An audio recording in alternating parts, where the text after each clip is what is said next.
মধ্যপ্রাচ্যে ইসলামিক স্টেটের পুনরুত্থান ঠেকাতে সামরিক চাপ জোরদার করেছে পশ্চিমারা। রোববার সিরিয়ায় ইসলামিক স্টেট বা আইএসের একটি ভূগর্ভস্থ অস্ত্রভান্ডারে যৌথ বিমান হামলা চালানোর দাবি করেছে যুক্তরাজ্য ও ফ্রান্স।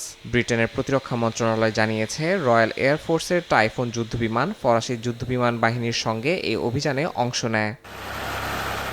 গোয়েন্দা তথ্য বিশ্লেষণের পর কর্মকর্তারা নিশ্চিত হন, সিরিয়ার মধ্যাঞ্চলের ঐতিহাসিক পালমিরার উত্তরে পাহাড়ি এলাকায় থাকা ওই স্থাপনাটি আইএস অস্ত্র ও বিস্ফোরক মজুদের জন্য ব্যবহার করছিল। গভীর রাতে চালানো হামলায় ভূগর্ভস্থ বাংকারে প্রবেশের একাধিক টানেল লক্ষ্য করে পেওয়ে 4 গাইডেড বোমা ব্যবহার করা হয়। ব্রিটিশ প্রতিরক্ষা মন্ত্রণালয় জানায়, হামলায় বেসামরিক হতাহতের কোনো তথ্য পাওয়া যায়নি এবং সব বিমান নিরাপদে ঘাঁটিতে ফিরে গেছে। টাইফুন FGR-4 যুদ্ধবিমানগুলোকে আকাশে জ্বালানি সরবরাহ করে ভয়েজার ট্যাঙ্কার। যুক্তরাজ্যের প্রতিরক্ষা মন্ত্রী বলেন, এই অভিযান প্রমাণ করে আইএস পুনরুত্থান ঠেকাতে মিত্রদের সঙ্গে কাঁধে কাঁধ মিলিয়ে দাঁড়াতে দৃঢ় প্রতিজ্ঞাবদ্ধ লন্ডন। তিনি অভিযানে অংশ নেওয়া সশস্ত্র বাহিনীর সদস্যদের পেশাদারিত্ব ও সাহসিকতার জন্য ধন্যবাদ জানান।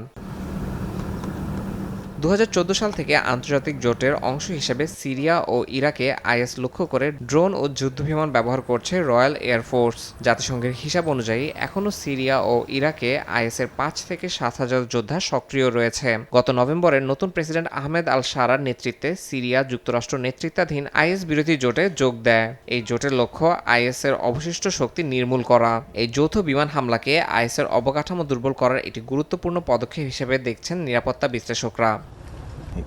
ইয়াসিন মোহাম্মদ জিসান, সময় সংবাদ।